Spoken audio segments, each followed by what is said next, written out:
Epa, epa, epa, epa, epa! Começando mais um programa Falando de Orixás. A gente entrou um pouquinho atrasado por conta de uns problemas técnicos aqui, mas já foram resolvidos. Então, boa noite. Eu sou Babá Carlos Costa, Otumbá, Exubamiaú e Fada Runceu, Bemolori Ebé, do Axel Pobaru, da Roça dos Marimbondos, em Uberaba, Minas Gerais. E esse é o programa Falando de Orixás. Se você estiver nos vendo aí pelo YouTube, queria te pedir para se inscrever no canal, para apertar o sininho de notificação para o YouTube avisar você quando novos vídeos estiverem sendo postados pelo canal. E deixe o seu like, fazer seu comentário, interaja com a live. O convidado de hoje é o Tata Inkisi Catu Vangessi, jornalista e amigo Valmir Damasceno, sacerdote das religiões de matriz africanas, mas de origem banto. Tanto que vocês pediram para trazer uma pessoa de Angola, eu fui lá e busquei um dos melhores do Brasil. Boa noite, Valmir. Boa noite, Babá Carlos, a sua bênção, a bênção a todas, todos e todes, e saudações ancestrais. É uma honra, é um prazer estar aqui com o senhor, que é um amigo de longas datas, né, um parceiro, um conselheiro, né, e uma pessoa que eu tenho uma estima enorme, né, dada a sua, não só condição de sacerdote, mas de pessoa, mas de cidadão. É um cidadão aguerrido, né, um lutador em defesa das tradições de matriz africana, sobretudo o candomblé de origem e tradição iorubá, né? Então, eu me sinto feliz estar aqui e ter a oportunidade de dialogar com os nossos afronautas. Eu que fico feliz. Valmir, para quem não sabe, nós somos amigos há muitos e muitos anos. A gente vai fazer 2 décadas de amizade, assim, ininterrupta, sem rusga, sem vírgula. Admiro demais o trabalho que ele faz na luta pelas tradições de origem banto no Brasil, da reafricanização, do intercâmbio cultural, a África e os países da cultura banto, né, de língua portuguesa, na maioria deles. E a gente vai falar sobre isso, vai falar sobre o candomblé de Angola no Brasil e vai falar de uma coisa que ele acha que é implicância, mas a palavra saiu foi dele, sobre a nagocracia. E como sobrevive hoje em dia, como reestruturar ou estruturar os candomblés de origem banto, porque antigamente tinha uma quantidade muito maior de casas de candomblé de Angola. E, com o decorrer do tempo, alguma coisa aconteceu, muita gente migrou para os candomblés de origem iorubá, mas, lógico, as casas tradicionais se mantêm vivas, assim como é o Tumbensi do Valmir Damasceno. E ele fala sempre, ele usa um termo que eu achei interessante, que é a nagocracia iorubaiana, né? Eu chamo de iorubá mineira, né? Lógico, né? Me conta isso aí, Valmir. Como pensa hoje, na verdade, os tatas, mametos, nenguas, a respeito dessa questão da nagocracia? Não sei se é uma perda de espaço, ou se as pessoas vão migrando por se identificar ou não se identificar com uma ou com outra tradição. Me responde um pouco sobre isso aí. Olha, em realidade, eu até já não discuto mais essa questão nagocrática ou quetocrática, né? Nagocracia e quetocracia. Porque isso foi produzido pela academia intelectual que tem visão eurocêntrica, né? Baseado nos ditames da Europa, né? Quando ela adentra o próprio continente africano. E reproduzida aqui no Brasil por Nina Rodrigues, Roger Bastide e outros que tiveram a esperteza de visibilizar uma tradição em detrimento de outra, né? E essa tradição foi, sobretudo, o candomblé Congo-Angola, ou simplesmente candomblé de Angola, né, que quase foi engolido erroneamente por essa forma dos pensares acadêmicos, né? E que terminou influenciando as pessoas. Mas os expoentes das tradições de matriz africana do candomblé de nação Angola, eles também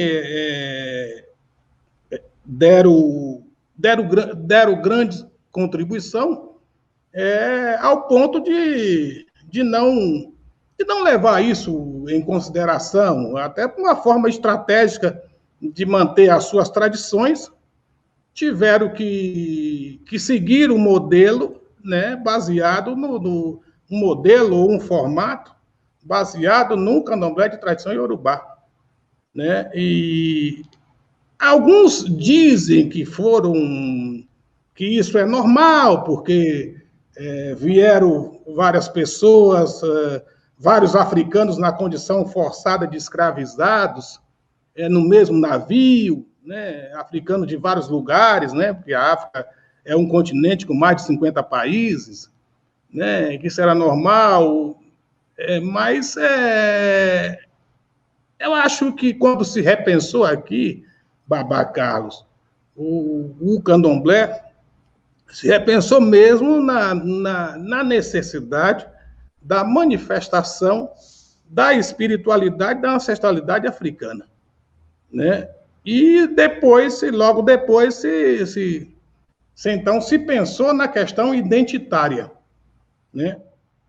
Como igualmente é o que se discute hoje nesse país continental chamado Brasil, né? Que o candomblé de Angola se posicionou, né? Embora muitos dizem que tudo é a mesma coisa, só muda o nome, mas na realidade sabemos que não é bem assim, né? São culturas africanas, né? Africanas que foram oriundas de vários lugares, né? De vários lugares do próprio continente africano, com línguas diferentes, tradições diferentes, hábitos e costumes diferentes. Então, não é a mesma coisa, só muda o nome, né? Então, no nosso caso de Angola em particular, hoje não discutimos mais essa questão do que se apelidou como nagocracia e quetocracia, né? Outros já disseram que eu sou defensor da bantucracia. Mas hoje se discute mesmo a busca da identidade, da sua identidade africana, para até não ficar não cair naquela coisa de celeumas, de animosidade, né, entre os próprios povos do mesmo continente africano.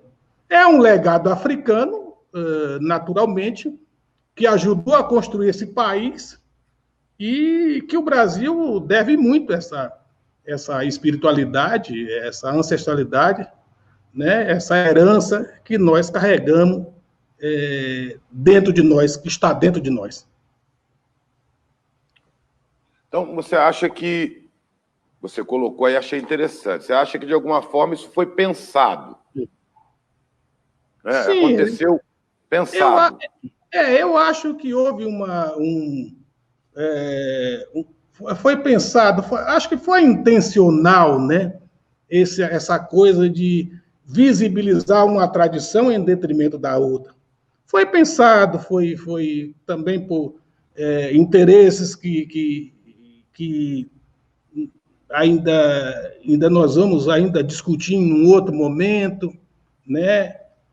Sabemos também que existe um problema de colonização. A África chamada pelo colono de África Banto, a colonização foi de uma forma, né? Na África Iorubá, a colonização foi outra, né? No nosso caso, mais se tratando de Angola, a colonização foi portuguesa, né? Eu costumo dizer, Babá Carlos, que foi terrível, foi brutal, né? Nenhuma colonização é boa, né? Na África, Iorubá já foi uma colonização inglesa, né? Um outro olhar da Igreja Anglicana, né? E, diferentemente da nossa África, que o olhar feroz, violento e brutal foi com o olhar da Igreja Católica, né? Que foi sob a égide dela, foi que ocasionou todo um processo de escravagista, todo um processo de dizimação de culturas, né? E de cultura, de identidade, sobretudo, um processo mesmo de natureza criminosa, né? Então, foi bem pensado, de forma intencional essa coisa de você do europeu quando adentra, europeu de diferentes lugares, quando adentra no continente africano. É o reino do Congo, destruíram tudo, né? Mataram o Kimpatu, queimaram na fogueira, né? Gingambande, a rainha Ginga, né? Foi obrigada, né, a se converter ao catolicismo, né? Então, como era também a vinda dos africanos antes de entrar nos navios, né? Eram batizados, eram rodados na árvore do esquecimento, aí esqueciam seu nome Catu Vangessi, por exemplo, esquecia, aí tinha que ser outro, João, Manuel, Antônio. Então, a coisa é bem mesmo, ela começa mesmo, essas tragédias, começa bem lá atrás, é um processo histórico, né? Acontece já dentro da própria África Banto a questão dessa descaracterização cultural. Na verdade, no caso do povo de Angola, que já era colonizado pelos portugueses, já acontecia batismo ali, já tinha que se esquecer da língua, e etc. Sim, já dentro do próprio. O colono, quando entra na África, num continente, seja ele banto ou não, ele já entra com essa intenção de impor a sua cultura, de impor a sua religião, de impor a qualquer custo a força, né? Então, aquele povo que tem aquele modo de vida próprio, seus hábitos e costumes próprios, né? Sua crença, sua fé, sua espiritualidade, sua ancestralidade, era obrigado forçosamente a esquecer tudo aquilo. Então, infelizmente, foi o que aconteceu.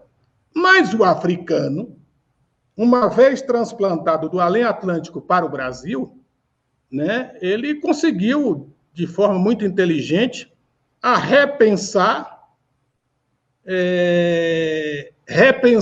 e reconstruir o que aqui, nesse novo mundo, foi chamado de candomblé. Né? E os primeiros foram realmente os candomblés de origem banto, né? Tato, vamos lá. A gente sabe que houve um processo de reafricanização dos candomblés de origem banto no Brasil. Para quem eu, por exemplo, a minha madrinha de Oruncó, né? Foi uma velha mameto, uma grande senhora já falecida em memória, de Quitembo, né? Dona Maria de Tempo. Cafuns Aralegia era o nome dela, né? Essa mulher. Filha do saudoso também, seu Baleto Selegum. Olha, você vê que as diginas aí, elas variam, né? Uma questão de Yorubá, uma questão de Congo, do Muxicongo, do Kibundu, do Kikongo. Então, houve uma reafricanização. Os candomblés de Angola do passado, eles tinham mais influência da língua portuguesa e tinha uma questão também dessa identificação com o orixá. Como é que acontece isso no dia de hoje, a partir desse processo de reafricanização? Isso tem alguma coisa a ver com esse desvaziamento, de repente, dos terreiros? Você já diz que não, que é um outro processo, mas a reafricanização, isso fortaleceu, algumas pessoas estranharam, os mais antigos estranharam esse processo de reafricanização. E aqui a gente tem uma pergunta que bate, inclusive, nisso, que é do Ricardo Monteiro Rachado, que ele pergunta o seguinte: senhor Tata, ainda cultivamos a missa de Iaô, depois da feitura na Igreja Católica, tomar a benção a 7 pais de santo, sou feito de Angola e participei desses ritos de hoje. Mas antes eu quero que você me fale a questão da reafricanização que aconteceu na maioria dos terreiros de cultura banto. Dessa coisa da reafricanização, especialmente na questão linguística, né, e dessa questão de nomenclatura das divindades. Olha, Babá Carlos, a todas e todos, primeiro eu gostaria de esclarecer uma coisa com devido respeito, dessa questão de candomblé banto. Na realidade, não existe candomblé banto. Existe candomblé Congo-Angola. Porque banto vai para além do candomblé. Banto envolve outras manifestações como a congada mineira, aí em Minas Gerais, a congada, né, o jongo, o batuque de umbigado, o maculelê, o samba de roda, né? Então, banto vai para além do candomblé. O que existe, na realidade, é candomblé Congo-Angola ou candomblé de nação Angola. Mas é bom ter especialista para nos ensinar realmente esses erros de uso e costume de palavra que a gente não sabe. Sim, porque eu, por exemplo, sou interpelado em vários momentos com as pessoas de candomblé. O senhor toca banto, né? Não, eu não toco banto, eu toco um candomblé de tradição Congo-Angola, de feição banto, né? Que ele vem dentro dessa variedade, uma vertente da cultura banto no Brasil, né? Então, agora, no que se refere à questão da reafricanização, eu não sei se isso foi bem uma reafricanização ou foi os tidos, os chamados angoleiros, e aí eu me incluo, né, que foram ao reencontro da sua identidade, né? Identidade, notadamente na questão das línguas, né? Porque todos nós sabemos que o candomblé de Angola foi permeado de outras culturas africanas, e, no caso, a de tradição iorubá. Era comum, na casa de Angola, se falar café, não se falava matema, né? Ou mateme, se falava o mindundum, né? Então, vários outros... é muito comum, no candomblé, não se falava banagila, ou tumbandagila, né? Ou tamandagira, é comum na casa de candomblé de Angola, na Bahia, né? Se falava muito agô, né? Era comum. Eu, por exemplo, quando eu cheguei aqui em São Paulo, me apresentava, chegava nas casas de candomblé, era muito comum, e as pessoas diziam assim: olha, aqui está o Babalorixá Valmi Catuvangessi, mas ele é da Angola, é Babalorixá da Angola. Então, Angola não tem valor. A gente tá em Inquice, Mameto Inquice, né? Nengo Inquice, né? Então, na realidade, foi uma das preocupações quando eu migrei da Bahia para São Paulo. Me suscitou esse interesse de ir ao reencontro das nossas tradições, né? Algumas pessoas do próprio candomblé de Angola advogam que não temos que voltar à terra-mãe, né? Que não temos que ir à África. Olha, mas se nós somos de uma religião de matriz africana, a matriz não está do outro lado do Oceano Atlântico? Sim. Então, eu acho que é uma necessidade, e essa nossa ida, essa nossa travessia do oceano, ela eu pensei e penso que é extremamente necessário para que nós possamos conhecer conhecer o que pensa o africano da tradição, da herança aqui do outro lado aqui do outro lado do Oceano Atlântico, né? Então eu fiquei muito interessado na questão de dar maior difusão, dar maior visibilidade à questão da língua, porque um povo sem sua língua é um povo que não existe. O que caracteriza uma pessoa, um indivíduo, um cidadão, ele é reconhecido pela sua língua, né? A língua é uma forma dele se identificar. Ele se identifica pela sua língua. Então, eu acho que o Candomblé de Angola, naquela época, foi uma necessidade, né? Digo que de forma estratégica, né? Não é que eu vou dizer que quem se utilizou desse hábito, desse costume, de palavras de outras culturas tradicionais estava errado, não. Era o que se podia naqueles tempos, né? Em outros tempos.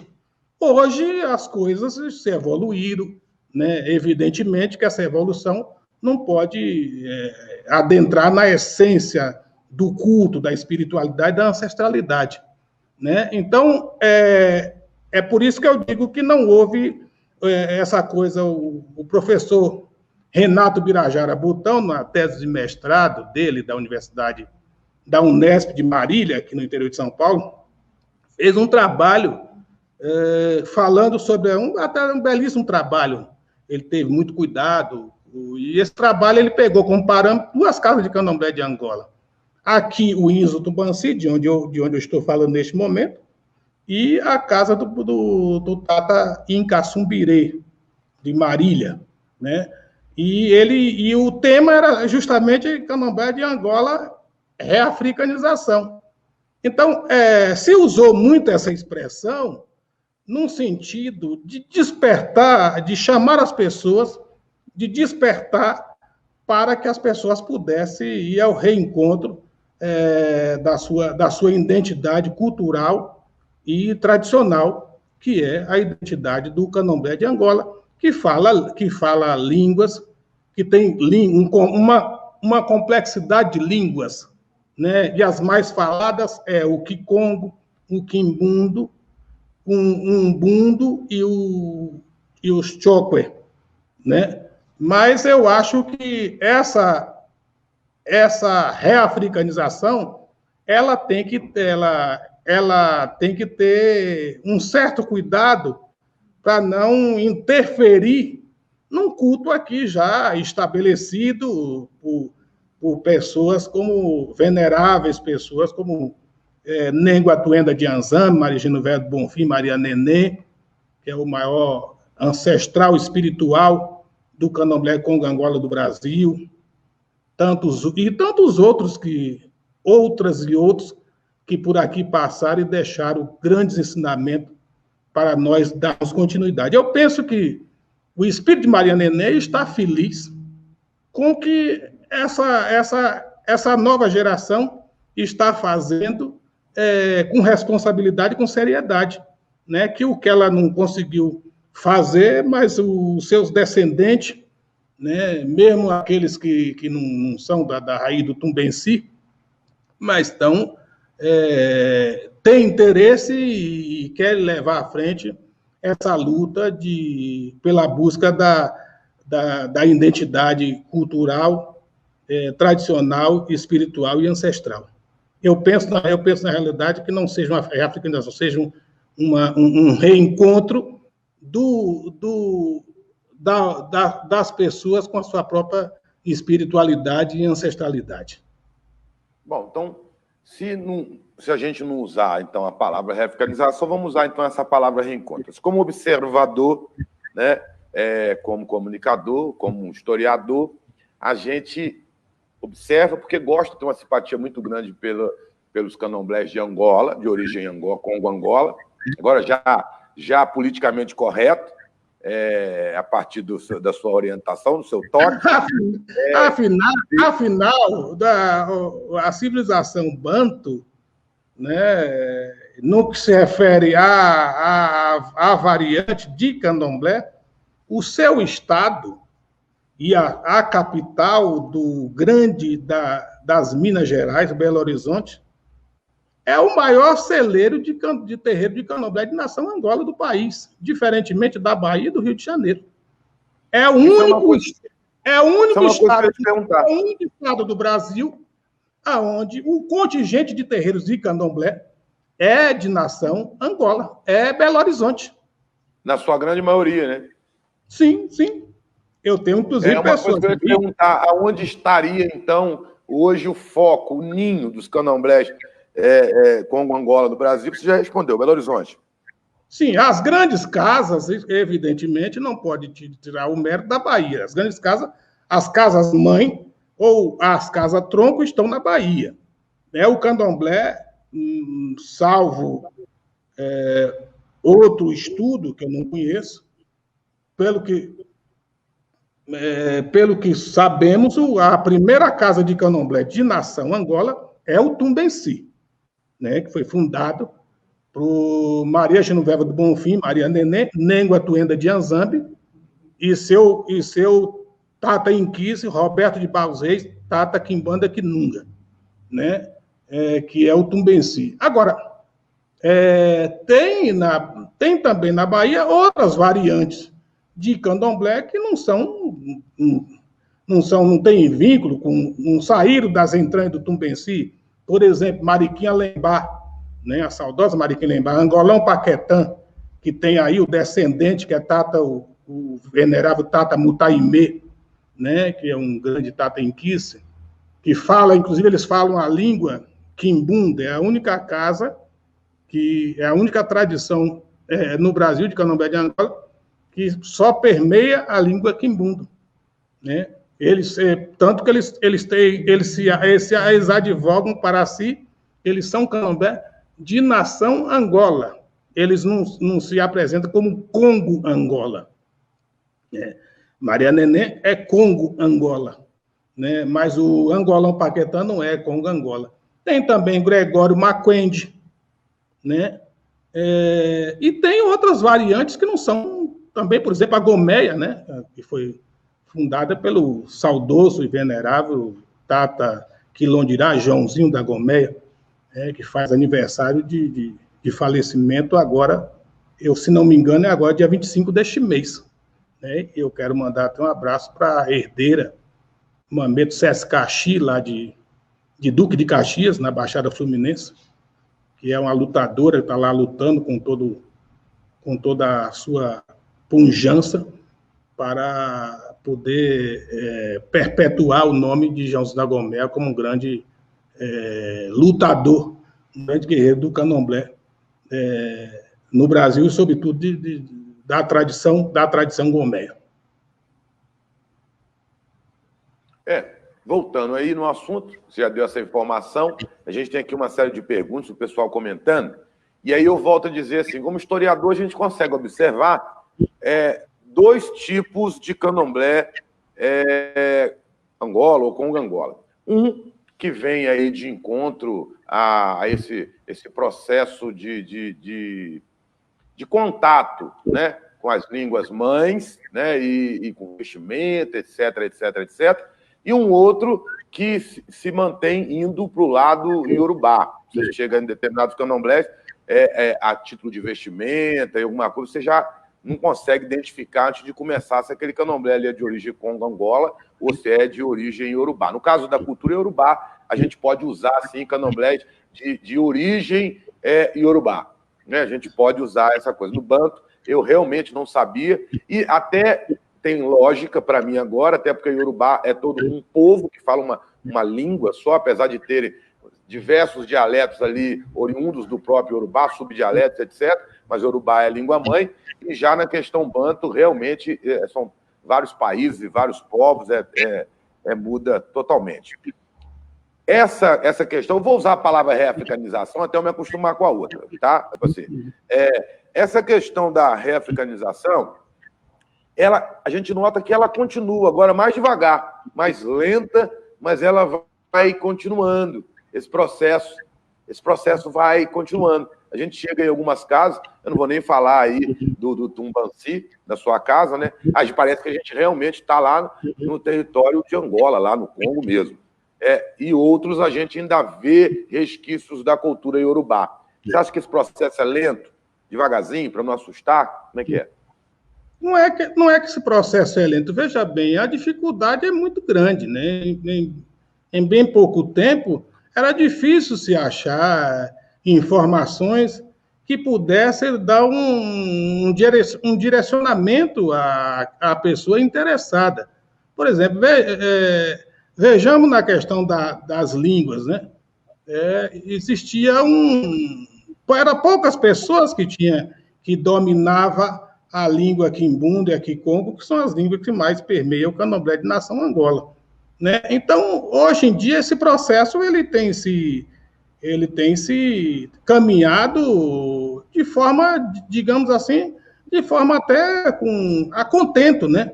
Porque hoje você vê muitas casas diferente do que era antes. Não que as pessoas mudaram os seus hábitos, seus costumes, mas as pessoas se preocuparam mais com a questão da língua. Isso foi muito... Isso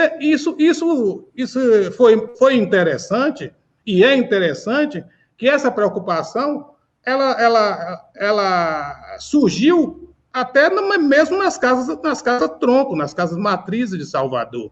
Eu, por exemplo, tenho amizade com vários Tata Inquice, Mameta Inquice, de terreiros antigos e centenários da Bahia, né? Tenho relação de amizade e fraternidade com tantos outros, não só a minha casa que eu pertenço, que é o terreiro Tumbenci de Maria Nenê, lá no bairro do Beiru, na periferia de Salvador, que é conduzido e dirigido pela Nengua Quainquis Lembamuxi, que é minha mãe de santo, né? A quem eu peço a benção, inclusive, mas com também relação de amizade com outras casas co-irmãs, como o Bate-Folha, né? Tata Munguaxi, que é o sacerdote, a venerável Nengua Inquice Gunguacensa, que inclusive está fazendo aniversário hoje, a quem eu parabenizo e peço a benção, a mãe Gunguacensa, né? Uma mulher aguerrida, né? Que conduz com o Tata Munguaxi e todo o corpo de autoridade tradicional do Bate-Folha, né? Um terreiro fundado pelo saudoso Tata Ampumandés, o Manel Bernardino da Paixão, né? Também hoje faz aniversário a venerável Nengua Xagui, né? O Oxoguian mais antigo da Bahia e talvez do Brasil, né? Ela foi uma mulher que foi feita numa casa de Angola, mas foi feita de Queto, dentro da casa de Angola, que é no Tumbajunsara, né? Pelo saudoso, eminente Tata Lundiamungongo, Manel Siriaco, Nascimento de Jesus, seu Siriaco, do Tumbajunsara, da Vila América. Então, hoje, essas casas já se preocupam com a questão se preocupam com a questão das línguas, dos falares, né, africanos nesses espaços. Até porque, Babacalo, o terreiro é um espaço de ressignificação da vida, de acolhimento, de proteção, né? Além de ser um espaço de bênção, né? E o que pode dar direcionamento à pessoa, aquele vivenciando de terreiro, é a língua também. Então, isso aí, esse movimento que aconteceu a partir daqui de São Paulo, com o primeiro Ecobanto, na Biblioteca Amado de Andrade, que o Ecobanto é esse evento aqui, que já aconteceu o seu quarto evento. Esse aqui foi no Memorial da América Latina, no Auditório Simão Bolívar, que era um espaço que não poderia entrar povo preto, era um espaço que frequentado pela elite, só havia eventos e acontecimentos para a elite branca, né? E nós desafiamos, e foi um desafio botar povo de macumba, povo de terreiro, para ocupar esse espaço. E o último foi realizado em 2018. Então, Eventos como o Ecobanto, que foi um evento pensado aqui no terreiro, né? E que nós colocamos isso como um projeto. Inspirou o Ecoafro, né? Sim, também. Exatamente. Grande evento que o senhor também foi o grande mestre, né? O grande ícone da realização do desbravamento das tradições aí no Triângulo Mineiro, né? De Minas Gerais para o Brasil. Quer dizer, um homem sai do outro lado da Baía da Guanabara, traz uma tradição, o axé dos marimbondos, instala-se em Minas Gerais, e aí começa todo um trabalho de revitalização histórica, né, e independente até da sua própria tradição, da sua própria nação, né? Isso é muito interessante, veja bem... De preservação de todas, na verdade, todas aqui encontradas, né? Exatamente. E antes não havia o pesquisador, o estudioso, ele não tinha essa preocupação. Essa preocupação que o senhor tem e tantos outros têm. Então, esse trabalho do Ecobanto, ele terminou por mobilizar outras lideranças. Hoje, a Aquibanto, que é dirigido pelo Tata Comanangi, né, que é da tradição de Mariquinha Lembar, né, a Aquibanto faz um trabalho de congregação dos terreiros de Angola na Bahia e em vários outros lugares do Brasil, porque é uma entidade nacional. Então, e justamente o que se foi feito, o que se foi pensado como projeto, é justamente para disseminar e difundir a língua que é falada que é realmente a língua que é a identidade do Candomblé de Angola, a língua quimbunda e quicongo.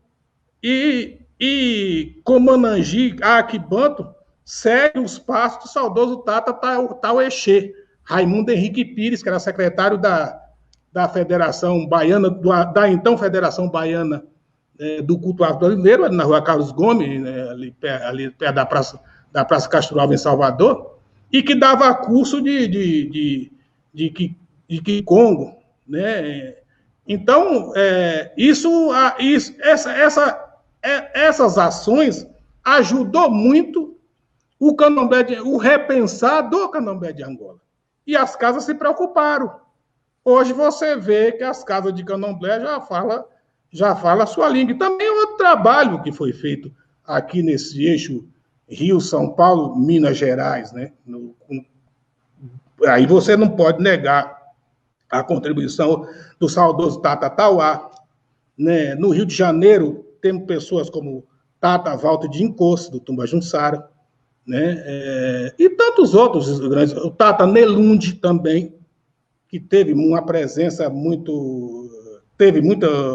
foi muito nessa região aí do Triângulo Mineiro, né? Então, a gente não pode esquecer também das pessoas que deram grande contribuição para hoje o Candomblé de Angola ser esse Candomblé de identidade própria.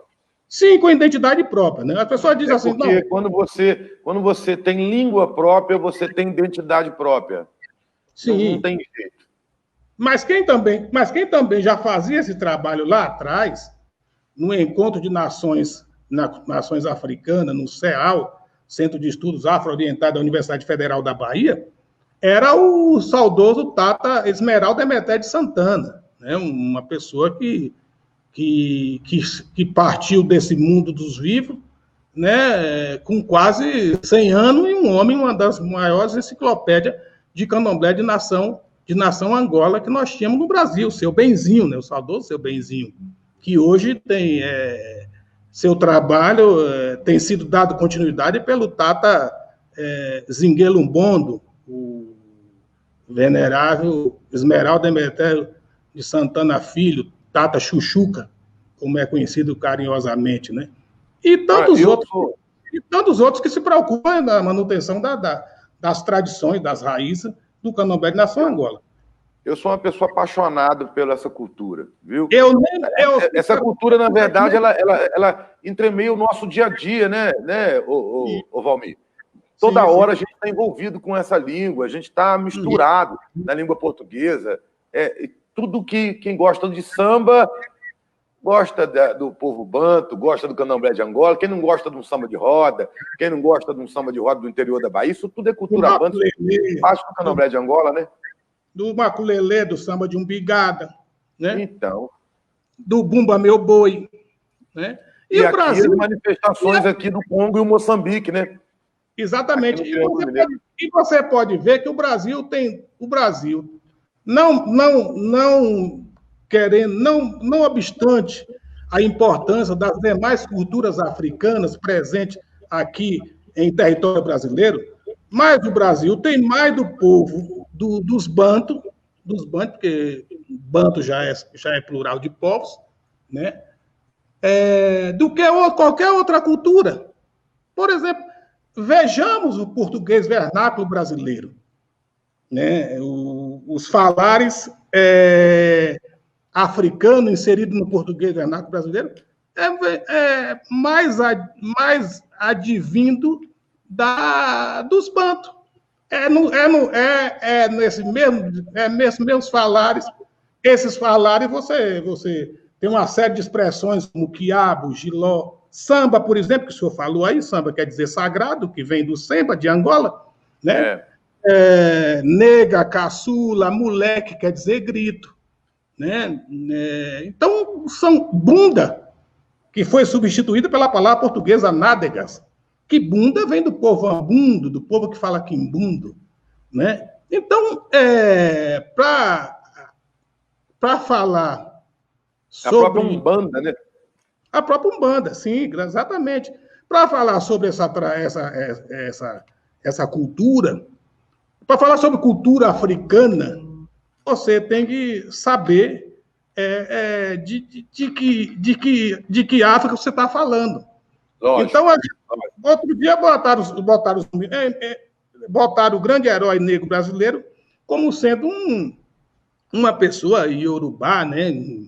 Eu já vi até Flávio por aí dizendo que o zumbi era Xangô, outros dizendo que o zumbi era de Ogum. Quer dizer, tudo bem. A luta dele... Não é uma questão histórica. O Romir, Tata, jornalista, meu amigo, sem te cortar, mas eu penso que o historiador, porque eu sou professor de história, historiador de profissão, o historiador, ele, se não for de dentro da cultura que ele vai pesquisar, ele vai ter um olhar distorcido sobre tudo e vai ser influenciado pela maioria. Isso aí é natural. Então, ele vai ser influenciado pela maioria. Se fosse o senhor que fosse pesquisar sobre isso, seria diferente. Quem tem que escrever nossa história somos nós mesmos. Nós é que temos que contar a nossa história, né? Sim, sim.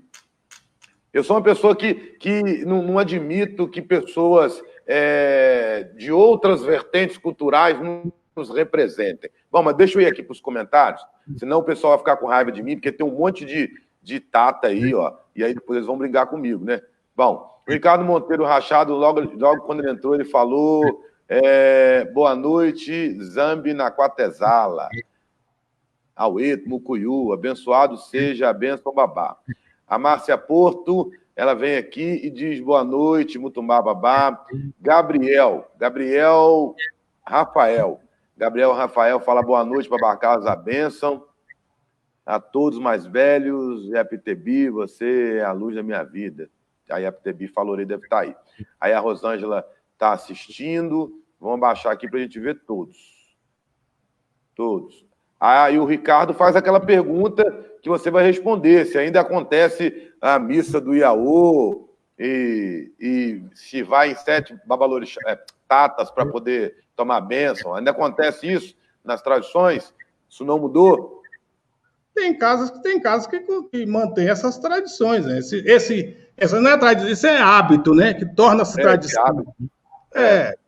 Então, eu, por exemplo, fui levado na missa na igreja de São Lázaro, em Salvador, né? E essa coisa também, não só de levar para pedir a benção a 7 Pai de Santo, mas quando o pretenso iniciado está lá, ele também, o Pai de Santo vai em 7 Pai de Santo para jogar, para confirmar o santo, essa coisa toda. Não é que ele não esteja desconfiando do que ele está fazendo, não, do que ele é, do que ele representa.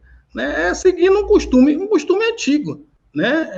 Agora, nos dias de hoje, sobretudo com a brutal perseguição, né, as pessoas ficam até receioso, temeroso de sair das suas casas, dos seus terreiros, com um muzenza e se dirigir a um determinado lugar, uma determinada igreja. Eu mesmo não sou a favor, eu sou contra esse tipo de que a igreja, o padre tem que ir lá, você faz seu muzenza, seu iaô, e você tem que ir lá levar para o padre só tá sacramentado se o padre jogar água benta na cabeça. Eu acho isso extremamente desnecessário, porque isso tira a autoridade da nossa tradição. Nossa tradição tem costumes próprios, tem hábitos próprios, né, não temos que seguir nada que se reporte a outra crença. Porque essa crença, toda crença, toda religião, ela somente de cunho eurocêntrico, europeu, ela tem a ideia de dominação, de manipulação. Então, eu acho que não tem essa necessidade de se levar ninguém, né, na igreja para o padre abençoar, para o padre dizer amém. Não, tem que dizer, quem tem que dizer amém é o pai de santo ou a mãe de santo. Ele que fez, ele que sabe o que fez e o que está fazendo. Ele é o reverendo daquele neófito, daquele recém-iniciado, daquele iaú, daquele omorixá, daquele omoifá, daquele muzenza. Ele é que sacramenta. Os sacramentos são com ele. Eu também que isso desfavorece, descredencia, na verdade, a nossa questão enquanto religião. Descredencia. E na questão eu acho que acabou essa coisa de sete pais de santo, porque, infelizmente, a intolerância religiosa ela entrou para dentro dos candomblés e hoje parece que alguns sacerdotes não toleram o outro e que se um outro for ali por uma questão de tradição e cultura, para uma confirmação, alguma coisa, ele leva um descrédito. Na hora que estiver jogando para o seu neófito, fala assim, seu pai veio aqui para me confirmar o jogo dele. Quer dizer, ainda há essa falta de humildade, que é mais uma doença que a gente tem que curar no meio do nosso povo. Mais uma doença, a intolerância interna. Vamos continuar, ó.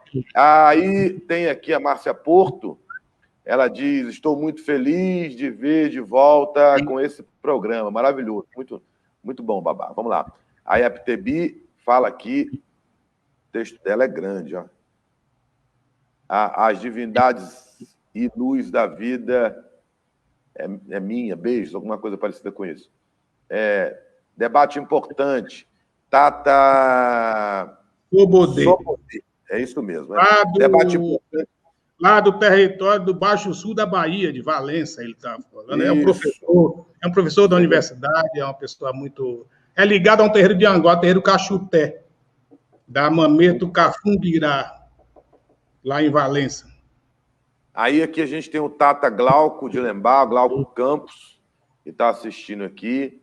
Boa noite a todos, Macuiú, que é aqui meu vizinho de cidade, um grande amigo, meus respeitos ao Tata lá e a sua comunidade de terreiro. Bate-folha o Tata, né? Filho acho que de Dona Mazaqueci. Aqui vem a Yaptebi, falou, você vai ler que você vai entender e vai saber explicar quem é. Ela fala, João Albertino Torres, Caboclinho, é o vô dela. Tataravô José do Vapor da Muritiba, Bahia, sou José do Vapor. Bisavô materna Maria da Glória de Lima Torres, Cibalanguê, é isso mesmo. Né?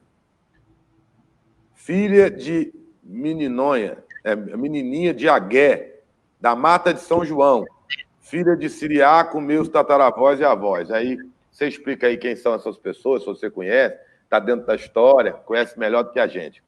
Então ela me chamou a atenção aí, a PTB, é isso mesmo? Ela me chamou a atenção aí para uma coisa muito interessante, é que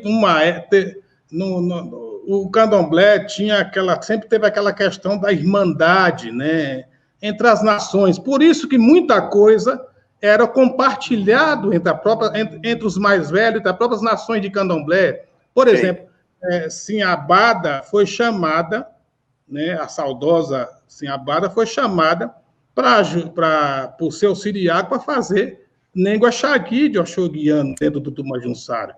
Então havia aquela irmandade, aquela humildade entre as pessoas, entre os mais velhos, uma questão até de bastante sabedoria, né? E havia aquele compartilhamento de saberes entre eles mesmo. Isso era comum nessa época. Não é que o candomblé de Angola foi errado, não. É que muito desses grandes expoentes chamavam essas pessoas, esses mais velhos, Dona Emiliana do Bogum também, né? Tantos outros. O candomblé de Angola foi muito familiarizado com o candomblé com o povo de Queto e com o povo de Jeje também. Isso era muito comum e não havia essa coisa de dizer que tá errado isso, está errado aquilo, não. A palavra do mais velho é soberana. Isso sem sombra de dúvida. Então, se, por exemplo, eu uso esse fio aqui, que outro dia eu estava, só porque eu tirei uma foto e postei aqui no Facebook, e aí me questionaram que eu estava usando um fio que não era do candomblé de Angola. Ora, mas se minha mãe de santo me deu, se foi me dado por minha mãe de santo, eu vou dizer, minha mãe está errada? Não. Se meu mais velho disse sim, eu não vou dizer não. De forma alguma. A primazia do candomblé é o respeito aos mais velhos, né? Eu, por exemplo, Babá Carlos, é uma coisa que eu gostaria de dizer rapidamente aqui, deixar claro, né? Quando eu fui a Angola em 2010, foi minha primeira viagem daqui para Angola. E aí eu cheguei lá, fui para Cabinda, no norte de Angola, que é um lugar de tradição bacongo, né? E eu lá procurei as tradições, e aí fui no Morro do Tiso, assisti umas cerimônias do Bancama, dos mascarados de folha de bananeiro, os inquis mascarados, e visitei outras manifestações. Num quimbanda, eu me coloquei. Eu queria fazer uma consulta, né, para ver como que para me conhecer melhor a tradição e os ritos também. E aí esse Nganga, ele me atendeu, né, fez uma consulta, né, e aí ele contou histórias da minha vida e daqui desta casa, disse até como era essa casa aqui, que eu não tinha falado nada com ele. E ninguém ali sabia também. Então, ele fez um ritual lá, e é um ritual de uma força punjante, e que depois, quando eu acordei, ele me entregou uma mukangue, uma máscara, né? E essa máscara estava sacralizada com menga, né? Que é como é o nome de sangue na sua nação? Egé. Egé, sim. E aí ele disse que eu deveria, que minha divindade voltou para a sua terra, e que aquela máscara, aquela mukangue, ela deveria voltar, ela estava pedindo para voltar para o Brasil, e que era para mim fazer os procedimentos aqui. E a partir daquele momento, todas as pessoas que eu iniciasse aqui no Inhotumanci, que fossem, então, colocado as máscaras e fazer e seguir os mesmos hábitos e costumes que ali foi feito, fazer o mesmo ritual que ali foi realizado. E aí, quando eu cheguei aqui, eu comecei a fazer, e isso foi um motivo de um choque muito grande, né? Eu sofri um terrível massacre nas redes sociais. Né? Pera, que a gente vai falar disso aí. Tem uma pergunta específica para essa questão da máscara em Kiss, mas que eu já guardei, porque eu fiz a pré-entrevista na nossa ligação, já sabia o que eu ia te perguntar. Mas deixa a gente antes mostrar aqui o resto do comentário das pessoas. E ele vai falar daqui a pouco dessa questão da máscara de inquice. Tem terreiro de Angola que não usa, critica, tem terreiro de Angola que usa. Sempre tem que ter um pioneiro para tudo, mas vamos lá. Tem aí o Glauco Campos também. O Rony Couto fala benção, babá, benção, Tata. Glauco Campos fala, eu mesmo encontrei o senhor no Bate-Folha, foi um prazer. Isso reafirmando aí a sua boa convivência com os outros terreiros, né? Rosane Silveira, cadê aí? Rosane Silveira, Babá Carlos, Tata de Inquice, Catuva Gessi, minha nação é Angola. O Fernando, o Chicarangombe, né? O pai Fernando aí, que é um Ogã de Angola, o Ogã de Angola. Como é que chama? Tata Ngoma, né? Tata Cambundo. Isso, Tata Cambundo, isso. Ele Macuyu, Fernando Ungangalundi, Gabriel Rafael, um grande saudoso Joãozinho da Gomeia, reafirmando alguma coisa que você falou. Aí o Glauco Campos, de novo, fala assim, Macuyu Tato Catuva Gessi, meu nome é Angolo Milandê.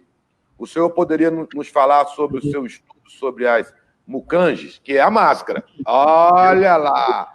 Eu já pesquisei quando você falou comigo particular, eu fui descobrir o que era essas máscaras, eu já estava com esse nome aqui, as mucanges.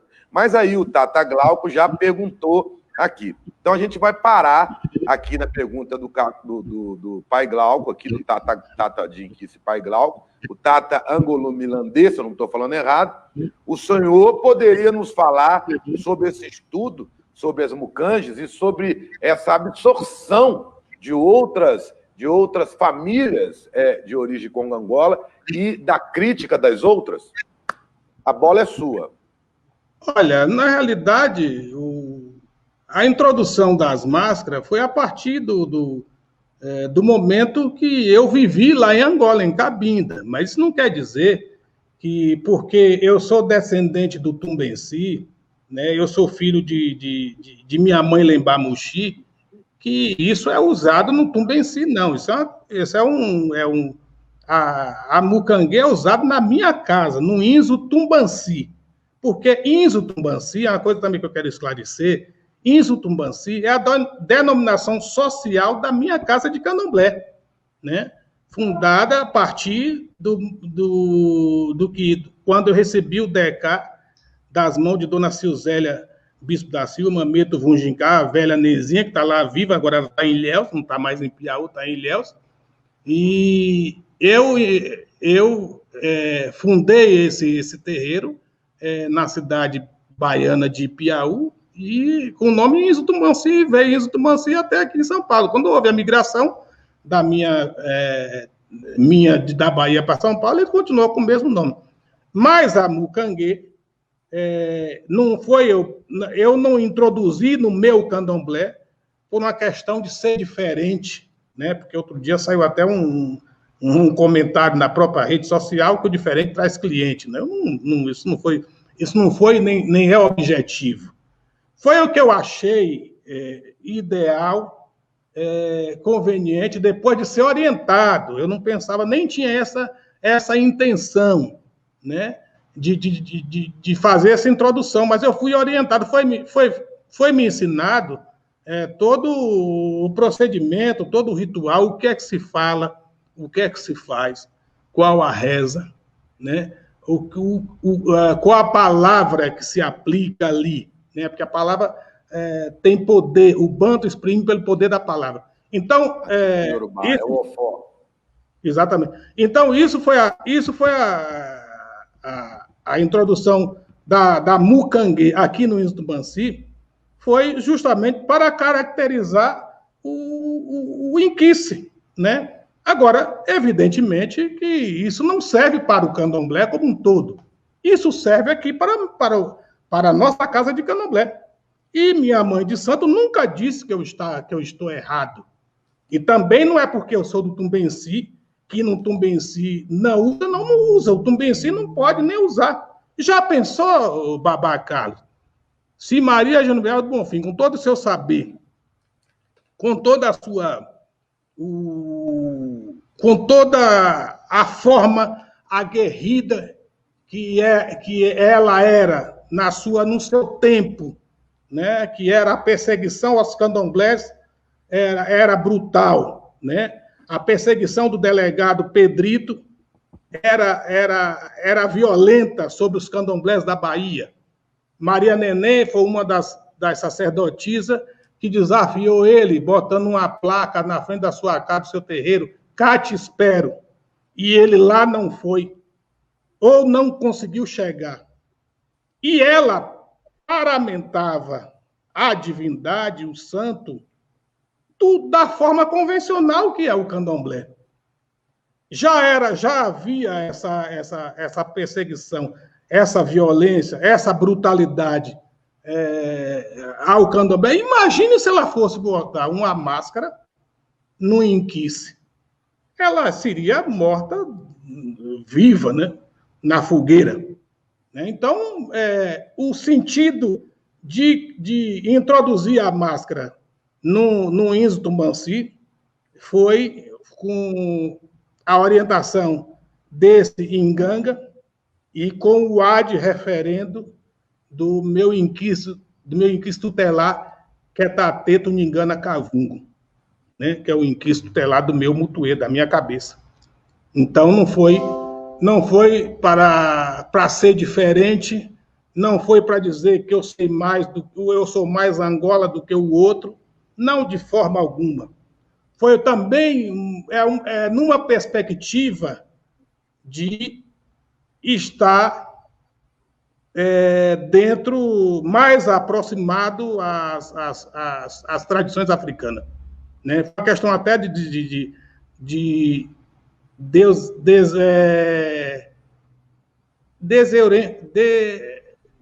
desmistificar, tirar esse formato eurocentrista do próprio candomblé de Angola.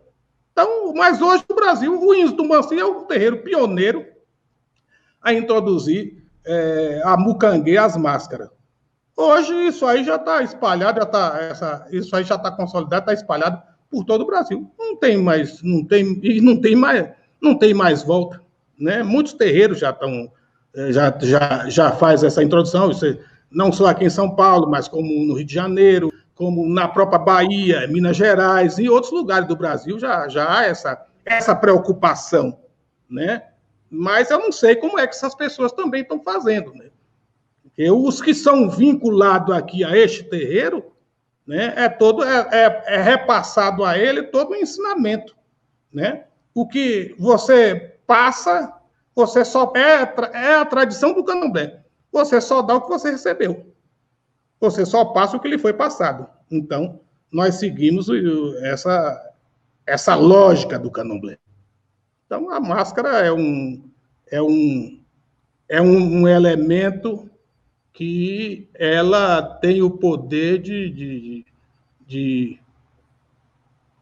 mostrar da ligação do ser... Identidade do inquice. Identidade do inquice, do ser vivo, né? Do ser vivo com sua própria ancestralidade. Mas de alguma coisa desvincula daquela imagem também de como é paramentado, caracterizado no Brasil, os orixás dos candomblés iorubá, né? Porque era muito parecido. Eu respeito a forma como é o candomblé convencional, eu respeito o candomblé convencional, porque eu também venho desse processo, né? E jamais renego a minha origem, né? E também eu acho que e também gostaria de esclarecer, é um momento oportuno, para dizer o seguinte: não essas idas em minha para a África não é no sentido de que as pessoas que aqui estão, os ensinamentos de Maria Nenê, os ensinamentos de tantos outros grandes poentes do candomblé de Nação Angola, não serve sim, que é o que está me sustentando até hoje, e vai continuar sustentando. Eu vou à África, mas não deixo de ir ali no Beiru, né? Nesse período de pandemia, por exemplo, eu fui no outubro, novembro, eu fui 2 vezes a Salvador. Eu não deixo de trazer minha Négua Inquice aqui no terreiro, que é um lugar também, um espaço também que recebeu ilustres visitas, veneráveis sacerdotes, sacerdotismo Mameto Inquice, Tata Inquice aqui, né, que reconhece a nossa luta, o nosso trabalho. É um trabalho de reconstrução do candomblé e de dar visibilidade a essa tradição, né? Porque é aquilo que eu disse no início, tudo era a mesma coisa, só mudava o nome, e na realidade não é. Bamborucema, né? Ou Uambulucema, né? Caiango, Capanzo, Mavanju, não é Oiá, não é Inhansã. Zaze, Luango não é Xangô. Mutalambô, Gongombila, né? Cabila, não é Oxóssi. Inconde, Incosse, não é Ogum. Há elementos que nessas divindades, nessas entidades, que se confunde com a tradição dos orixás. Por isso que há essa confusão. Né? Lembá de Anganga, Lembá Oxi, Lembá Fulama, Gangai Umbanda. Né? Lembá é o deus da procriação, o patrono do casamento e das crianças também. Né? Por exemplo, Lembá tá para nós, evidentemente que há quem possa contestar, eu respeito o ponto de vista de cada um. Lembá está para nós como Exu está para os Yorubá. Então, catender ao senhor que detém o poder da ciência das folhas, das ervas, né, da questão da medicina. Cavungo é o Deus Senhor dos Mistérios, que tem ligação com a terra, por isso que ele é confundido com Obaluayê, ou Omolu, né? Cavungo, Kingongo é o Deus da sorte, né? Insumbo, né? E tantas, Dandalunda dá para nós como Oxumaré tá para outra tradição. Umbanda quer dizer... na verdade, é totalmente o contrário, né? Porque eu, por exemplo, achava que Lembá estava para o Banto como Oxalá, ou como Oxoguian estivesse para o povo Yorubá. E que Dandalunda tivesse, a dúvida de todo mundo tivesse para o povo Banto como Oxum está para nós. Você vê que é bem diferente, hein? Sim. Agora, não é porque eu estou dizendo isso que estou desconstruindo o candomblé ou estou desdizendo aos meus mais velhos. Muito pelo contrário. Se eu estivesse desdizendo, eu não estava no candomblé. Né?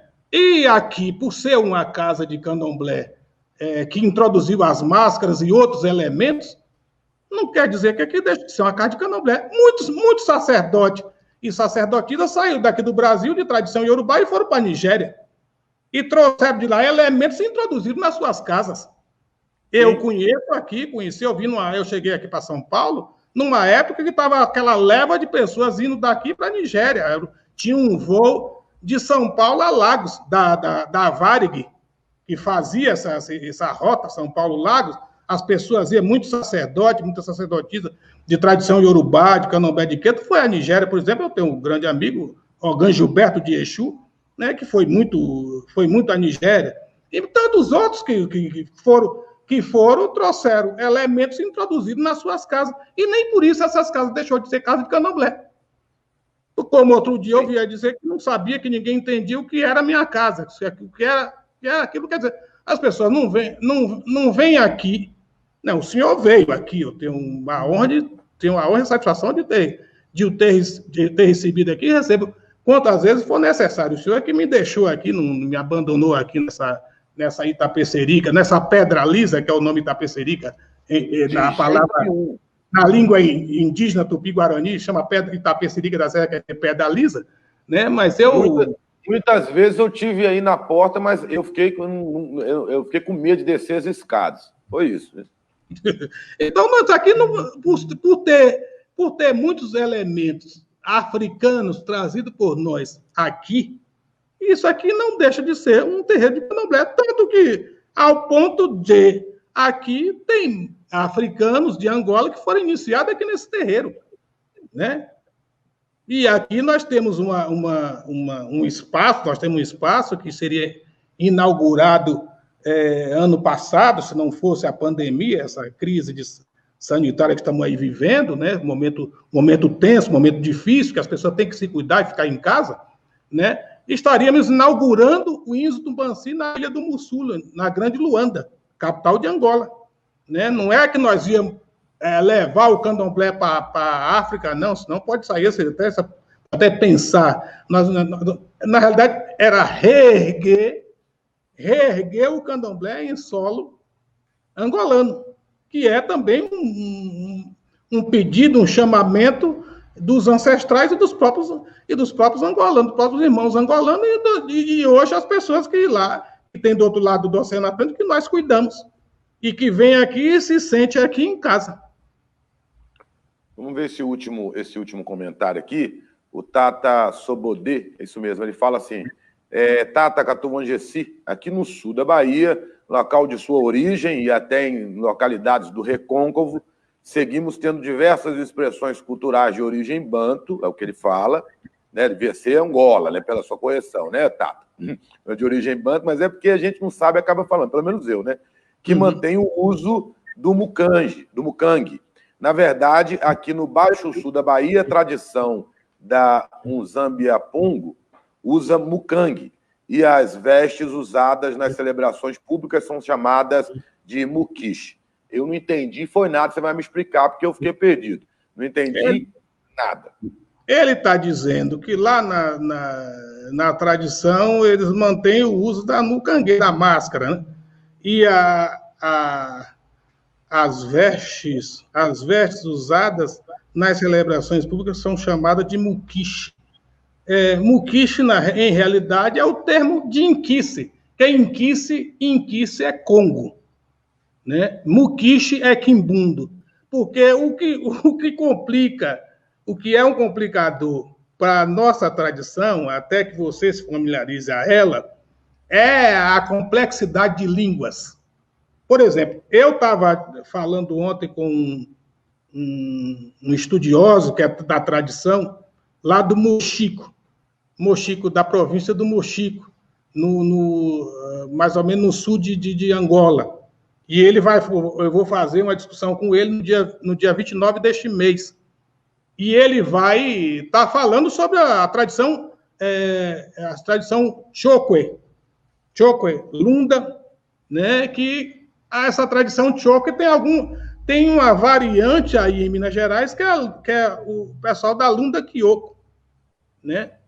E que tem uma tradição que é diferente, tem suas diferenças com relação ao candomblé tal como ele foi pensado, repensado e reconstruído no Brasil, né? Mas não deixa de ser uma tradição africana. Ele vai falar sobre a mucanda, né? A circuncisão.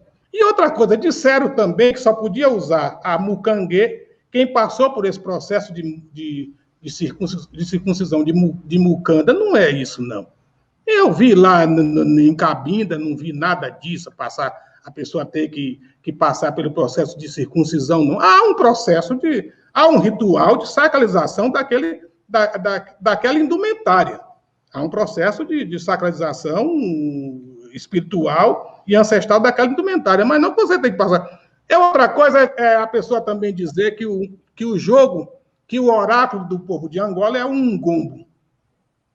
Um ngombo, ou ingombo, é um dos oráculos do povo Chokwe da Lunda. Não é o oráculo do candomblé de Angola como um todo. O que permeia o candomblé de Angola é o jogo de búzio, que é comum em todas as nações. Eu vi lá as quibandeira, babaca, no mercado do Prenda, em Luanda, jogando búzio. Vendendo, jogando búzio. Eu fui lá no mercado São Paulo, também, Luanda, o antigo Roque Santeiro, aonde eu vou comprar colombolo, ou caramborô, galo, quando eu vou fazer ritual lá. Eles já sabem, chegou o nosso quimbanda brasileiro. Aí já tem lá o meu gado, já tem lá minhas coisas, aquelas mulheres lá jogando búzio, aquelas quimbandas. Lá em Angola também tem vela, porque disseram que vela não existe, tem folha, tem tudo que você precisa, tem lá. Eu, por exemplo, agora, aqui... Eu tenho uma pergunta minha, né? Uma pergunta minha. Aqui é o uso da banha de que vocês chamam banha de ori, até a pemba, tudo que ou eu trago de Luanda, ou eu trago do Gabão, né? Que eu chego lá, o Soba, os Inganga prepara para mim e eu trago de volta. E quando não, trago o gongá da minha casa de Candomblé, da casa da minha mãe de Sampa, em Salvador, no lado do Tumbenci do Beiru. Sim, pois não, sua pergunta. Eu vou fazer, mas antes deixa eu ver aqui a coisa do Tata. Sobodê, ele fala assim, Tata Catuvangessi e Baba Carlos. O comentário aqui não se trata do candomblé, é uma herança cultural, por isso utilizei o termo banto. Tata, eu mesmo, eu brinquei aqui, Tata Sobodê, porque eu costumava utilizar, até ainda agora, candomblé de origem banto. E o meu irmão, Catuvangessi, me corrigiu para usar a terminologia candomblé de Angola, Congo-Angola, Angola-Congo, etc. E aí, quando o senhor fala lá em cima na sua pergunta, diversas expressões culturais de origem banto, eu me vi na sua expressão, porque eu usava essa mesma expressão. E aí ele deixa aqui um... Só, Babacar, só para contribuir com a fala do Tato Sobodê aí, da sua também, e do seu entendimento, quem diz isso, que não existe candomblé banto, é a nossa mais velha, a Cota Ieda Pessoa de Castro, professora Ieda, da venerável professora doutora, fez o seu doutorado em Kinshasa, capital da República Democrática do Congo. Na época, Kinshasa era do antigo Zaire, hoje é a República Democrática do Congo. E ela diz isso, deixa muito claro no documentário, no curta-metragem Catispé no Tumbenci, que não existe candomblé banto. Existe candomblé Congo-Angola. Ela deixa bem claro isso. E é verdade mesmo, eu sempre coloquei isso como uma questão que todo mundo deveria ter esse entendimento. Não existe candomblé banto. Banto vai para além do candomblé, eu só vejo aí. No candomblé banto é assim, no candomblé parece que existem vários candomblés de uma mesma civilização. Banto é a civilização, né? Como a civilização de Iorubá, né? É a mesma coisa de eu falar candomblé e Iorubá. Não tem candomblé e Iorubá. Tem candomblé. É de matriz Iorubá, né? Na verdade... A matriz é Iorubá, como o candomblé de Angola é de matriz banto. Não é, mas não tem candomblé banto. É disso que eu gostaria de deixar claro, bem claro isso mesmo. Mas na verdade eu realmente não tinha conhecimento desse estudo, porque há variantes, né? E eu quero perguntar, inclusive, sobre isso. Mas antes de eu falar aqui uma outra coisa do Tata, eu quero fazer a minha pergunta. Você fala que lá em Angola, ou lá na região onde você viaja para a África, você vê as pessoas jogando búzio. Eu sempre tive essa curiosidade, porque eu sou iniciado em Fá desde 1998, pelo Babá Salau Adissau Mundandê e pelo hoje Obá, Cabieci, Ade com Lerderomu, Ogundimi, né? E tomei ali, fiz todos os caminhos de Fá, sempre tive... Mamãe tinha uma ligação muito grande com o Ifá cubano, e a gente mantinha nossas tradições do candomblé, brasileiro, mas ela tinha essa coisa de muito a Cuba, fazia parte das mulheres socialistas do PDT, desde a década de 70, pedagoga, viajava demais para Cuba para intercâmbio com as mulheres socialistas e aproveitava para poder fazer o seu próprio intercâmbio cultural com as mais diversas tradições religiosas africanas que existiam na diáspora cubana. Então, a gente tinha um interesse muito grande de aprender as coisas de Ifá. Eu, quando menino, depois... tive contato com os africanos, na verdade, né? Mas, lógico, sempre dentro da tradição do candomblé de Oió, da matriz do Axé Pobaru, da roça dos marimbondos, do meu saudoso Essá Babai Pilé, que me abençoe, seu Antônio Marimbondo, seu Antônio de Baru. Depois mamãe e depois com um Tata Pércio, dando continuidade às minhas questões. Como que o candomblé de Angola enxerga, porque eu não conheço, não fiz essa pesquisa, inquisse nas caídas do jogo de Búzaro e de Logum, que seria, no caso, Ifá, Orumilá, o Orixá, que falaria ali. Há uma conversão, é um outro jogo? Me explica isso, porque eu realmente, com toda humildade, meu irmão, não sei. Olha, como que ele enxerga? Ele não enxerga, o candomblé de Angola, ele pensa. E a caída do jogo, de acordo, ele faz o pensar e dar orientação de acordo com a caída que quem tem o poder da espiritualidade e ancestralidade, ele recebe toda uma informação, né? E ali, digamos assim, outro dia eu vi um comentário que as pessoas de Angola jogam por intuição, né?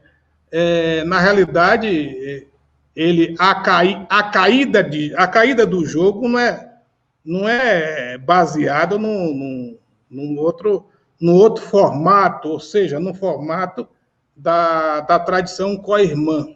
Não. A caída do jogo, ele faz a interpretação e aí ele pensa e passa a orientação para o conciliante, né? Seja para dirimir dúvida, ou mesmo a orientação no terreiro, ou mesmo na questão de confirmação, porque primeiro que o jogo não é um instrumento, o oráculo não é um instrumento de adivinhação, né? Então, toda orientação no jogo de búzios... Pelo menos não o Yorubá. Toda orientação no jogo de búzios, na casa de Angola, o sacerdote ou a sacerdotisa usa seu poder do inquice que detém a sua tutela, né? Que detém a tutela da sua cabeça, do seu mutuê, né? Então, esse inquice é que vai dar que vai fazer com que vai mover com que vai manifestar, né, dentro desse ser, desse indivíduo, dessa pessoa, desse sacerdote, sacerdotisa, para ele, então, dar a orientação mais adequada ao paciente, ou filho ou filha de santo. É uma questão mais espiritual do que da quiromancia, do oráculo de Ifá. Uma questão... O candomblé de Angola, sobretudo de feição banto, a resistência dele é a espiritualidade e a ancestralidade. Você não faz nada sem estar se apegando ou sem estar invocando a essa espiritualidade. O candomblé de Angola é eminentemente espiritual, né? Eu não quero crer que Zaze ou Inzage, lasca de raio, fogo. Eu não consigo compreender, não compreendo como uma pessoa vai incorporar numa lasca de raio. E se há dúvida a confusão, eu digo, confusão é no sentido de confundir, não é no sentido errôneo da coisa. De Zaze com Xangô, salvo engano, Xangô está ligado à questão do fogo, é isso? Sim, Inã, o fogo. E se Zaze, a semântica da palavra, quer dizer lasca de raio, então, esta entidade que torna-se divindade, ela tem ligação com o fogo também. Por isso, aí está a confusão com o Xangô. Essa questão do sincretismo é confusa. O sincretismo, ele pelo menos intracultural, dentro das tradições de matriz africana, em algum momento se viu como forma de resistência também, né, meu irmão? Sim, ele é confuso, mas ele é importante. O que eu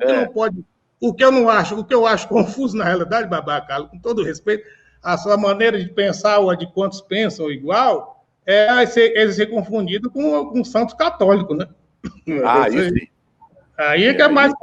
Aí é confuso mesmo. Aí é confuso, como dizia a saudosa, a célebre Alorixá, Maria Estela de Azevedo Santo, Odé Caiodê, do Ilhaxé. É Santa Bárbara. Ela dizia que o o sincretismo demais torna-se prejudicial. Eu também sou. Sim, com certeza. Eu digo o sincretismo, eu vejo o sincretismo intra-religioso, ele, historicamente, eu acredito que os nossos ancestros pensaram em uma forma de resistência, de manutenção, sabe? De alguma forma. Não esse sincretismo com santos católicos e de outras tradições, porque, na verdade, esse sempre vai demonizar. Isso não presta. Eu não acredito. E talvez também, na época, também, o sincretismo com as religiões dominantes, né, foi necessário por uma questão estratégica, né? Sim, sim. Hoje não é mais, não tem mais necessidade. Nos tempos de hoje não existe mais essa necessidade. Né? Embora muitas casas mantenham, né? A reza de Santo Antônio, por exemplo, a trezena na Bahia, que de Santo Antônio, Ogum, né? Santa Bárbara no mês de dezembro, né? E Nossa Santa Luzia, Nossa da Conceição, e tantos outros santos que ainda São Lázaro, São Roque, né? Então, ainda muitas casas ainda mantêm e preservam esse sincretismo. Foi 200 anos, 300 anos fazendo, vai demorar 200, 300 para parar de fazer. É o que eu sempre falo para as pessoas, né? Não é? Educação em massa leva tempo. Bom, então, a minha pergunta, eu fiquei esclarecido. Há uma espécie de ligação com o ancestral, há uma espécie de transe mediúnico, de alguma forma, para que o Tata de Inquice possa, então, saber o que diz o Inquice através do oráculo. O oráculo, na verdade, é só uma questão de canalização do sacerdote com o divino. Seria isso? Sim. Mesmo porque o que vai conduzir ali o jogo, né, o oráculo, ele vai fazer uma série de rezas ali, de invocações, né? Então, na realidade, vou usar o termo mais popular, o santo está dentro dele, sai dele, ele não entra, ele sai dele, né? Então, na realidade, aquilo ali se manifesta. É na hora que, nesse momento da manifestação, né, é na hora que lhe dá o poder, né? Eles, como são detentores dos saberes tradicionais, espirituais e ancestrais, ele é dotado desse poder de estar fazendo a leitura e dar a orientação mais adequada. Porque é bem diferente do Eridilogum do povo iorubá. Sem necessidade de estar fazendo Odu, jogo do Odu, porque tem muito terreiro que faz jogo do Odu e coisa e tal, utiliza hábitos e costumes. Hábitos e costumes de outras nações, né? E mantém suas casas e coisa e tal. Eu, sinceramente, discordo desse costume, dessa forma de pensar assim, o candomblé de Angola. O Tata Sobodê fala que história belíssima de resistência aí nessa estratégia de compartilhamento com o povo cubano. Baba Carlos, obrigado. Parabéns ao Tata Catuba Gessi e ao Baba Carlos pelo momento de partilha de tantos saberes essa noite. Saquidila, eu acho que é isso mesmo a palavra certa, eu não quero errar. É isso mesmo? Saquidila? O correto é Ingá Saquidila. Eu não sei. Quer dizer obrigado, em Quimbundo. Ingá Saquidila quer dizer obrigado. Aí eu vou responder Euá. Não é Euá, a divindade dos Yorubá, não. É Euá, quer dizer... Sim, é o verbo afirmativo. Que ficou o aueto. O auetu no Brasil, né? Ingá Saquidila. É igual outro dia eu via escrito, tem várias expressões aí que às vezes eu fico olhando, reparando e vejo que as pessoas inadvertidamente escrevem. Duílo, por exemplo.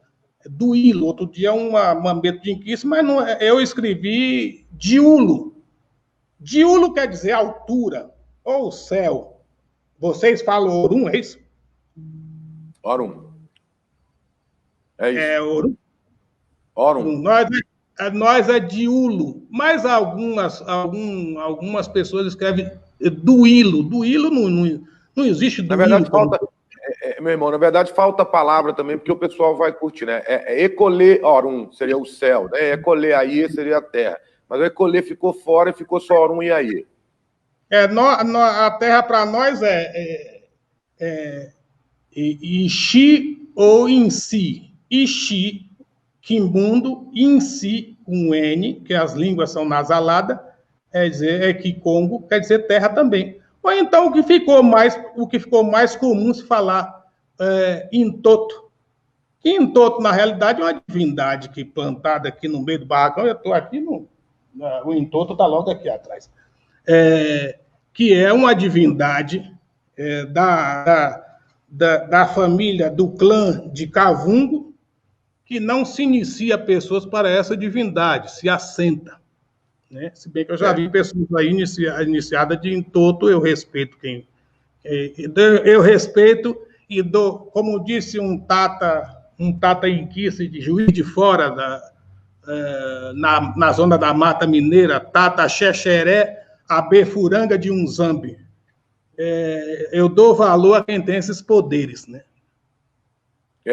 Eu vou corrigir aqui até para os meus irmãos de Yorubá não me criticarem depois, né? Aie é o espaço onde vive o humano, né? Orum é o espaço onde vive o sagrado, o Imolés e o Inumolés. O Aie é o espaço que dá terra, mas a terra mesmo em Yorubá é a Ilé, na verdade, né? Ilé é a terra propriamente dita.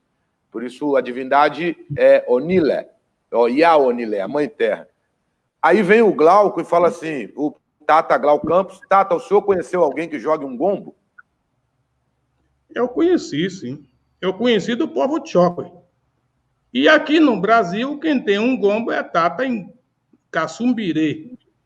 Né? Lá em Marília, ele tem um gombo, tem um outro sacerdote aqui em Bugaçu, aqui na Grande São Paulo, aqui pertinho da Pecerica também, que tem um gombo. Né? Tata Guiamba, me parece, se não me engano, lá de Taubaté, região aqui do Vale do Paraíba, também tem um gombo. Mas eu conheci um gombo em Angola. Né? Esse jogo eu conheci lá. Né? Que tem coisas que não pode sair de lá. Eu, por exemplo, estou com 2 cadeiras lá, que está até hoje eu travando uma luta com o Ministério da Cultura para atravessar o Oceano Atlântico, que é bem patrimônio cultural daquele povo, e agora com esse negócio, como houve na época da colonização muita coisa roubada, né, levada para os museus da Europa e dos Estados Unidos, o jogo muita coisa não pode sair de lá, a não ser com autorização das autoridades do país. E o Ngombe é um deles também. Né? Eu tô esperando passar esse momento aí, para me fazer uma nova viagem a Angola, para trazer, não para mim jogar, mas poder colocar aqui para as pessoas conhecer, porque eu tenho...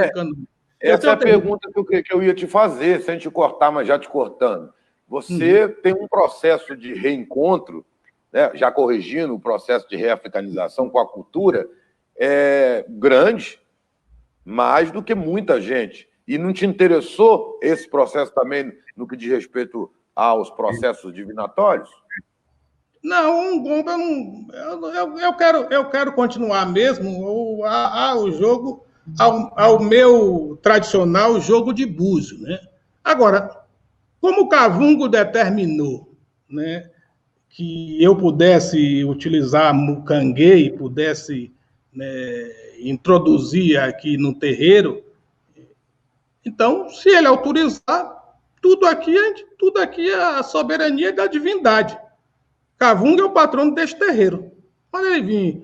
Quando ele autorizar que se possa fazer qualquer alteração ou substituição, a introdução mesmo, assim eu farei. Mas eu não faço nada que eu acho bonito, ou que possa tornar-se um meu terreiro de candomblé diferente do outro.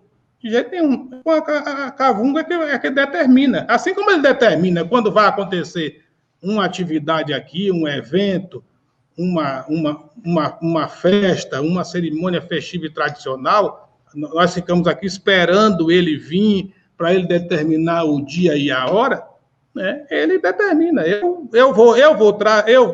Eu penso em trazer para ficar aqui para as pessoas conhecerem. Porque esse terreiro aqui, Babacalo, é um espaço também de conhecimento, porque um terreiro de candomblé é um espaço de produção de conhecimento. O seu terreiro, o seu Ilê Axé, é um espaço de produção de conhecimento, é uma universidade. Sim. Aqui você tem, aqui desse lado aqui direito onde eu estou, tem máscara do Congo, uma coleção de máscara que uma senhora aqui da região da Avenida Paulista soube da existência do nosso terreiro e me convidou à casa dela e fez a doação dessas máscaras. Ela disse que ela sentia que essas máscaras queriam se alimentar, queria comer. Então, ela disse que ela não tinha condições, que ela não tinha conhecimento, e aí perguntou se eu aceitaria a doação. Eu aceitei a doação. Aqui tem duas, aqui atrás tem duas cadeiras também que eu trouxe, que veio de Cabinda, né, que está aqui sob a guarda desse terreiro. Aqui também tem uma máscara africana logo aqui atrás também, que é uma máscara, acho que aí dá para o senhor ver, não sei, alguma coisa, dá para que está sob a guarda desse terreiro, mas é para as pessoas, para a pessoa ver, para as pessoas já que há dificuldade, as pessoas atravessar o Oceano Atlântico, né? Acho que a pessoa tem condições de vir aqui nesse espaço. Foi com esse trabalho que o Tumbanci foi escolhido pela rainha de Ambicaba-Suíla, há dois anos atrás, para visitar, porque São Paulo não estava nem no calendário dela, no roteiro dela, estava Salvador, Belo Horizonte e Rio de Janeiro. Aí ela soube da existência do Índio Tumbanci, do Ilabanto, e aí ela colocou, inseriu São Paulo no roteiro dela, e ela ficou impressionada aqui com o que viu, né? O que nós fazemos aqui, nós produzimos, porque esse espaço como eu disse, é uma produção de conhecimento. Aqui a gente, antes da pandemia, ensinavam para as pessoas a língua Kimbundu e Kikongo, né? Quando passar tudo isso aí, vamos voltar a essas atividades, porque eu acho que isso é interessante para o candomblé, né? É um trabalho que se faz para o candomblé. Eu acho que a gente tem que falar das pessoas, mas perguntar que contribuição ela tem dado para o candomblé. Então, o Ilabanto, o Índio Tumbanci, não é porque eu coordeno e dirijo, não, mas o Ilabanto o Índio Tumbanci tem dado uma contribuição, e esse é o meu desejo, que eu não ficando mais aqui, mas que fique aí esse legado, que foi um legado que eu entendo como um legado revolucionário que o Índio Tumbanci fez para a disseminação das línguas, como identidade do candomblé de nação Angola. O senhor, para mim, é uma pessoa de muito respeito, é um intelectual, jornalista, um imortal, que eu respeito, um grande amigo, acho que é uma das grandes autoridades contemporâneas dos candomblés de origem Congo, Angola, Congo, e no que diz respeito à cultura banto, um dos grandes expoentes, mas a gente sabe que todo mundo que vai na frente, eu sei disso, sou deste Molé de Xorixá, Exu, e que segue adiante, que vai na frente das pessoas, tende a receber pedradas, ser criticado, mas o que a gente deixa de legado, isso é que vai ficar realmente para a história. O imortal, ele só é imortal porque ele planta e deixa para a história o seu legado. Ele é reconhecido como imortal por isso. Nossos ancestrais, como você tocou aí diversas vezes no nome de Dona Maria Neném, ela é imortal. Ela nunca vai morrer por conta desse legado que ela plantou. E o senhor vem plantando o seu aí e vem crescendo. Eu te admiro demais, meu irmão. Te respeito demais. Sou muito seu amigo. Não é porque a gente não está perto todo dia, mas já vai para 2 décadas que a nossa amizade é verdadeira e sine qua non. Leal e sincera. Leal e sincera. É uma via de mão dupla. Eu respeito demais e sempre quando alguém me fala de candomblé Congo, eu coloco o seu nome na frente como referência, porque eu realmente sou um aprendiz. E o senhor falou de imortal aí, existiu no Brasil imortal da Academia de Letras, dois, né? E a saudosa e a Estela, do Axé Poafonjá, que foi integrante da Academia de Letras da Bahia, e aqui em São Paulo, eu, que há 2 anos atrás também tomei posse na cadeira número 8, como membro imortal da Academia de Ciência, Letras e Artes de São Paulo, a CLASP. Eu tomei posse lá na Assembleia Legislativa de São Paulo, no auditório Paulo Kobayashi.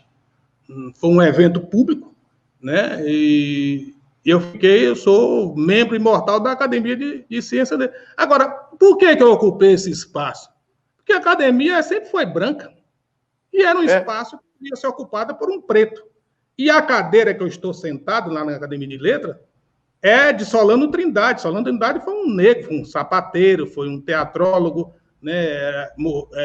Nasceu no Recife, Pernambuco, morou no Rio de Janeiro, também morou aqui em Embu das Artes, né? Então, eu estou na cadeira de um preto também. Então, eu precisava, na academia, em meio àquela branquitude toda, precisava de um negro ocupar esses espaços. Né? Às vezes as pessoas... Tem uma mãe de santo aqui, uma Doné aqui em São Paulo, que eu tenho muito carinho e respeito por ela, Doné Togum.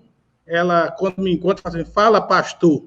Ela me chama de pastor por causa do meu terno e gravata. Eu sei, evidentemente, que é uma roupa colonial, né? Não é da nossa tradição. Mas por quê?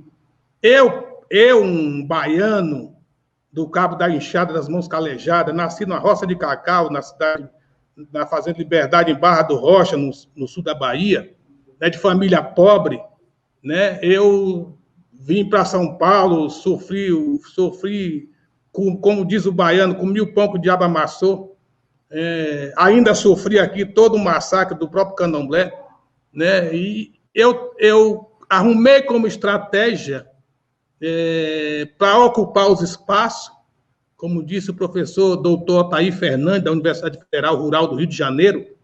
Ele me disse assim, Tata Catuvanheci, a gente, para ocupar os espaços, para entrar, a gente tem que enfiar o pé na porta. Então, para enfiar o pé na porta, eu tive que me vestir de terno e gravata para poder ser aceito nos lugares, porque preto, pobre, né? Não é sinônimo, preto e pobre é sinônimo de ser marginal, ainda mais macumbeiro, pior ainda.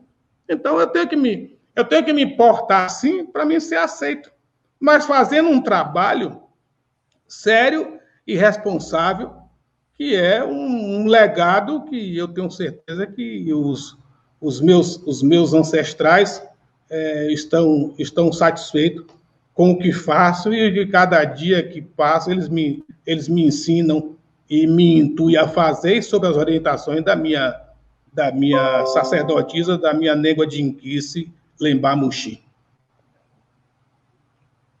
Aqui a gente tem para a gente terminar, a gente avançou a hora, porque todas as nossas conversas são para mais de metro. Sentar para conversar é de dia, quando vê, anoiteceu tomando cuca. A sua aqui, quando esteve aqui, ficamos chorando, e a comitiva também que foi, liderada pelo senhor, foi chorando também, porque quase não se conseguia sair daqui, porque nós temos sempre bons papos, dialogando, divergindo também, faz parte do cidadão, e no Estado Democrático de Direito nós temos que divergir, ninguém tem que comungar com as minhas ideias, nem eu também com a do outro, né? Mas com o devido respeito, é claro.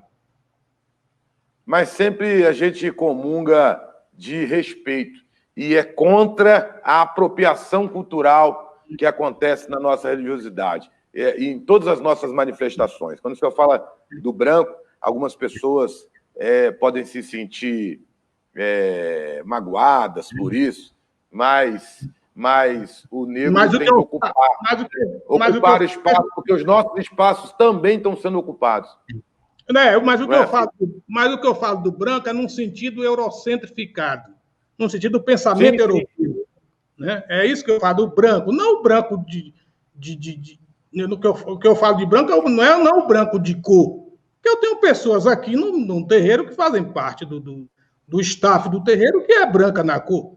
Mas não tem o pensamento, não comum com o pensamento nem as ideias eurocêntricas que sempre nos massacrou. Mas é desse pensamento. Quando eu falo, às vezes, de apropriação cultural, algumas pessoas se sentem magoadas, mas, na verdade, eu acho que o negro tem que ocupar os seus espaços, e quando a gente fala do branco, que se apropria da cultura e da religião do negro, e, na verdade, se coloca como líder daquilo ali, como o mais sábio, como o que mais entende de uma cultura que ele está conhecendo agora, que não é uma cultura que ele carrega no sangue, a gente está falando desse branco com esse pensamento eurocêntrico, apropriador, dominante, colonizador. Não, na verdade, do ser humano que é negro, que ama aquela cultura, que é branco, mas ama aquela cultura, respeita aquela cultura, vive aquela cultura e respeita o povo. E sabe que é uma religião, no que a gente está falando, de um povo preto, de um povo sofrido, mas um povo guerreiro, um povo resistente. Tata, eu quero te agradecer.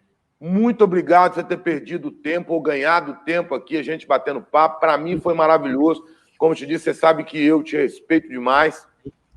E como meu amigo particular, como meu compadre, nossos nomes vão estar entrelaçados na história, pode ter certeza disso. E muito obrigado por ter participado do nosso programa. Se despede aí do pessoal, porque a nossa hora já venceu. Eu que agradeço ao senhor e a todo o seu axé e a toda a sua equipe que faz esse programa maravilhoso, falando com os orixás, é isso? Falando de orixás. Falando de orixá. E hoje está falando de inquice, né? Hoje está falando de inquice. Então, eu gostaria de agradecer a todos que acompanharam os comentários aí e dizer da minha alegria de sempre estar aqui prestando esclarecimento, porque a partir do momento que você torna-se uma pessoa pública, você tem que dar satisfação à sociedade. As pessoas dizem assim, eu não tenho que dar satisfação, que eu faço na minha casa. Mas este espaço não é a minha casa, é a nossa casa. O INSS Tumbanci é uma casa pública, então eu tenho que dar satisfação. Eu tenho que dar satisfação porque hoje eu represento um organismo intergovernamental, integrado por 11 países, que é o CICIBA, Centro Internacional de Civilizações Banto, que é sediado em Libreville, no Gabão. Então, é um organismo que eu sou representante diplomático responsável aqui no Brasil. Então, eu tenho uma responsabilidade na disseminação e das culturas banto. A realização dessas atividades, dessas ações, não seria possível se não contasse com o apoio das pessoas de bom senso, se não contasse com o apoio dos meus mais velhos, das minhas mais velhas, se não contasse com o apoio das principais casas de candomblé de Angola, da Bahia, sobretudo o Tumbenci, o Tumbajunsara, o Bate-Folha, o Viva Deus, que também é uma vertente do Tumbenci, se não contasse com vários amigos e irmãos que eu tenho em todo o Brasil, que eu não tenho problema com ninguém, as pessoas, às vezes, não são obrigadas a gostar de mim, nem concordar comigo, mas o respeito, eu acho que é fundamental para todos nós que somos de uma religião iniciática. E por isso que eu respeito muito ao senhor. Eu sempre, quando posso, estou acompanhando o seu programa, as suas intervenções, que são maravilhosas.